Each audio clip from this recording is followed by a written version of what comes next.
बिस्मिल्लाहिर्रहमानिर्रहीम। नहायत ही मोतबर, मुअज़्ज़ज़ और काबिल एहतराम मुसलमान भाइयों, अस्सलामु अलैकुम वरहमतुल्लाहि वबरकातुहू। आज हम आपको एक ऐसा अमल जो कि नबी आखिर ज़मां हज़रत मोहम्मद सल्लल्लाहु अलैहि वसल्लम का बताया हुआ है, जो हार्ट अटैक के मरीज़ों के लिए है, पेश करते हैं। दिल की बीमारी, दिल की धड़कन तेज़ हो, दिल यूं महसूस होता हो कि डूब रहा है, इसके लिए एक मुजर्रब अमल है।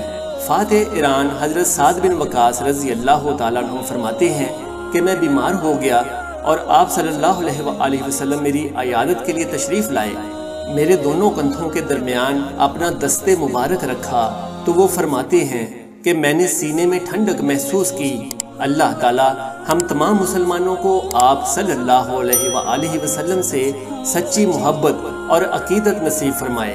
हज़रत साद बिन वकास रज़ी अल्लाह तआला अन्हुम को जब आप सल्लल्लाहु अलैहि वसल्लम ने देखा तो कहा, इनको दिल का दौरा पड़ा है, इन्हें सनहैफ के हकीम हारिस के पास ले जाएं और कहें इन्हें मदीना की अजवा खजूर की 7 गुठलियाँ पीस कर निहार मुँह खिलाई जाएं। ये दिल के लिए बहुत ही मुफीद है। 7 दाने बारीक पीस कर जो कि गुठली समेत पीसने और निहार मुँह खाने हैं और मुसलसल 11 दिन ये अमल करना है।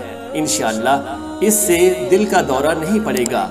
इसके साथ छोटा सा अमल ये भी करें, फजर की नमाज के बाद जैसे ही नमाज मुकम्मल करते हैं, बगैर किसी से बात किए हुए इसी तरह किबला रुख बैठे बैठे 4 मरतबा एक ही सांस में पढ़ना है और दायां हाथ सीने पर रखकर फूंक मार दें।